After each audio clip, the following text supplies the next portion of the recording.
अगर मुख्यमंत्री जी एक बार और कहता हूं कि अगर इंसाफ ना दिला पाओ ना उस बेटी का, तो इन चूड़ियों को पहन लेना और इन चूड़ियों को पहनकर कहीं जाके अपने मुंह को छिपा लेना। मुख्यमंत्री को कहूंगा, उत्तर प्रदेश के मुख्यमंत्री योगी आदित्यनाथ जी, ये चूड़ियां पहन के बैठ जाइए और आपको कहीं से सूट सलवार और साड़ी मिल जाए तो वो सूट सलवार साड़ी पहन के हाथों में ये चूड़ियां पहनकर घर के अंदर छुप कर बैठ जाइए कोने में, क्योंकि आप जैसा मुख्यमंत्री जो देश की हिफाजत नहीं कर सकता वो मुख्यमंत्री कहलाने के लायक नहीं है, योगी नहीं हो सकता। क्योंकि राम को मानने वाले लोग लंका तक कूचकर रावण का विनाश कर देते हैं, और ऐसे राम मंदिर को बनाने से क्या फायदा जिस देश की सीता सुरक्षित और महफूज ना हो। अरे नामर्दो, नपुंसकों की औलादो, अरे कम से कम एक बार इतना तो सोच लेते कि आपके भी घर में कोई बहन या बेटी या माँ होगी जिस माँ ने आपको जन्मा है। कम से कम एक बार उसके रक्त का, उसके खून का, उस माँ के दूध के कर्ज को तो याद कर लेते। ये योगी के भेष में ढोंगी है,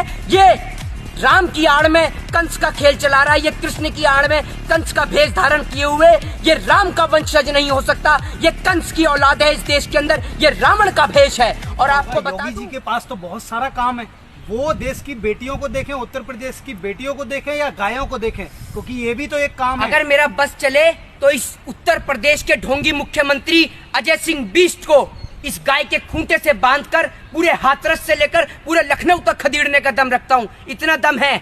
ये गाय अगर रातों रात उस बहन बेटी के शव की बजाय गाय को जलाया होता ना, तो आज पूरे उत्तर प्रदेश में हंगामा मच गया होता।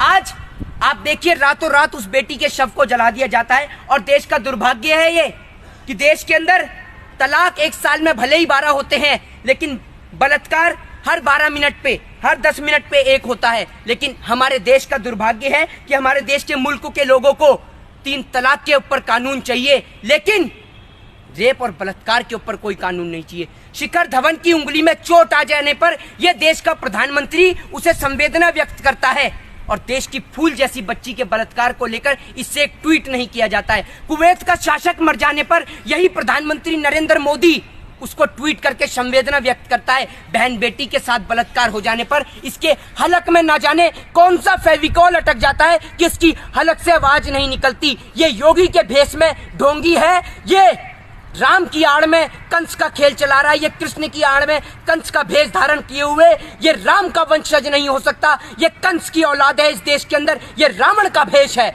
और आपको बता दूं कि रावण तो वो था जिसने पराई स्त्री को हाथ नहीं लगाया था, लेकिन ये कंस का अवतार है। अरे बहन बेटी की हिफाजत के खातिर तो राजा महाराजाओं के समय में भी 7 समुंदर लांग दिए जाते थे और इन जैसे पापियों का, दुष्टों का विनाश कर दिया जाता था। और आज 21वीं सदी के अंदर भी इस जैसा मुख्यमंत्री इस देश के नाम पे धब्बा है। अगर मुख्यमंत्री जी एक बार और कहता हूं कि अगर इंसाफ ना दिला पाओ ना उस बेटी का, तो इन चूड़ियों को पहन लेना और इन चूड़ियों को पहनकर कहीं जाके अपने मुंह को छिपा लेना, यही आपके लिए सबसे बेहतर और सबसे अच्छा उपाय होगा देश की जनता से बचने का। क्योंकि अब जनता से छिपने का और उनसे मुंह छिपाने का आपके लिए कोई रास्ता नहीं बचा। फिर से बेटी बर्बाद ना होती कोई बात, उन्हें कोई ऐसी याद होती कोई, वो समझते फिर से औलादों के दर्द, वो समझते फिर से औलादों के दर्द को, काश उनके भी घर कोई औलाद होती।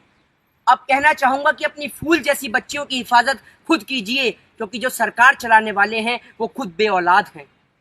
आज शायद मैं अपनी भाषा का, अपनी मर्यादा का थोड़ा सा पालन ना कर पाऊं, आज शायद भाषा की वाणी को भी मैं क्रॉस कर जाऊं, तो उसका कारण यह है कि देश के अंदर इतनी बड़ी घटना घट गई है।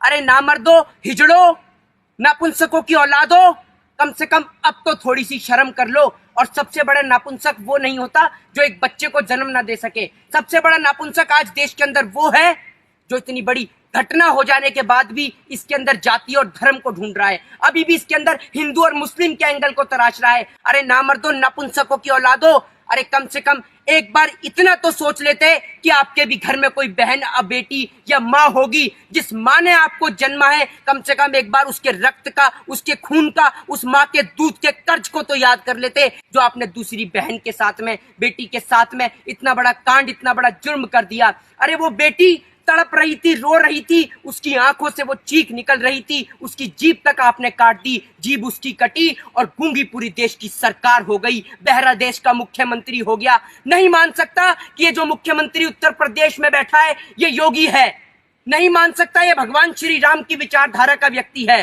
क्योंकि और ना जाने किसने एक कैंडल मार्च की शुरुआत कर दी, नहीं तो बहन बेटियों के सम्मान में तो लंका फूंक दी जाती थी। नहीं कह सकता कि ये योगी उत्तर प्रदेश का मुख्यमंत्री है, ये योगी है। योगी नहीं हो सकता, क्योंकि राम को मानने वाले लोग लंका तक कूच कर रावण का विनाश कर देते हैं। और ऐसे राम मंदिर को बनाने से क्या फायदा जिस देश की सीता सुरक्षित और महफूज ना हो। आज सीता के ऊपर जो कांड हो रहे हैं, सरेआम बहन बेटियों के साथ बलात्कार हो रहे हैं, और मुख्यमंत्री 25 लाख रुपए में कीमत लगा रहा है? रातों रात एक टीम का गठन किया जाता है जिसको नाम दिया जाता है STI। टीम बनाई जाती है कि जो 7 दिन में रिपोर्ट देगी। अरे एक बात बताइए, सोच के देखिए, जिस पुलिस वाले ने उस परिवार को देखने नहीं दिया, अंतिम क्षण में उस बेटी का चेहरा नहीं देखने दिया, वो पुलिस वाले तहकीकात करेंगे? एक बात बताइए, एक देश का राष्ट्रपति मर जाता है या एक देश का शासक बन जाता है तो देश का प्रधानमंत्री तुरंत ट्वीट डालता है उस बेटी को लेकर, उस बेटी की संवेदना को लेकर। प्रधानमंत्री नरेंद्र मोदी ने एक न ट्वीट डाला है, न एक बार प्रधानमंत्री देश की जनता के बीच आके बोले। देश का मुख्यमंत्री नहीं बोला, उत्तर प्रदेश का मुख्यमंत्री, ये योगी, कि मेरे को संवेदना है उस बेटी के लिए, मुझे दर्द है। कहां से बोलेगा? क्योंकि इनके घर में, खुद के घर में इनके बेटियां नहीं है, ये खुद बेऔलाद हैं। सरकार चलाने वाले ये बेऔलाद हैं। और आज मुख्यमंत्री को कहूंगा, उत्तर प्रदेश के मुख्यमंत्री योगी आदित्यनाथ जी, ये चूड़ियां पहन के बैठ जाइए, और आपको कहीं से सूट सलवार और साड़ी मिल जाए तो वो सूट सलवार साड़ी पहन के हाथों में ये चूड़ियां पहनकर घर के अंदर छुप कर बैठ जाइए कोने में, क्योंकि आप जैसा मुख्यमंत्री जो देश की हिफाजत नहीं कर सकता वो मुख्यमंत्री कहलाने के लायक नहीं है। और आप जैसे लोग कभी श्री राम के वंशज नहीं हो सकते, क्योंकि श्री राम वो थे जिन्होंने प्रजा के खातिर अपनी गर्भवती पत्नी को त्याग दिया था। आप तो इतने निकम्मे नाकारा हो कि 25 लाख रुपए कीमत लगा रहे हो उस बेटी के दर्द की। आप जैसे लोग धब्बा हो, आप जैसे लोगों पे थूकता हूं मैं, और अर्नब गोस्वामी जैसे दलाल लोगों कि तुम आज दिखा रहे हो वो कंगना को लेकर, सुशांत को लेकर और ड्रग्स को लेकर।